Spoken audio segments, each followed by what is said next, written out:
બોટાદના પાળિયાદ રોડ પર મોડી રાતે બન્યો હત્યાનો બનાવ। બોટાદ શહેરમાં રહેતા જગદીશભાઈ ગોર નામના વ્યક્તિની થઈ હત્યા। પાળિયાદ રોડ પર આવેલ સૂર્યા ગાર્ડન પાસેની શેરીમાં હત્યાની ઘટના બની। 4 જેટલા શખ્સોએ છરી અને ધોકાના ઘા ઝીંકીને યુવાનની હત્યા કરાઈ। ઘટનાની જાણ થતાં પોલીસ ઘટના સ્થળે પહોંચી હતી અને મૃતદેહને પીએમ માટે હોસ્પિટલ ખસેડી તપાસ હાથ ધરી।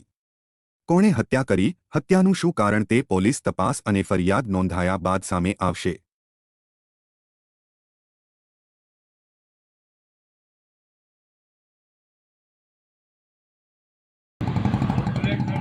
ના ના ના ના ના ના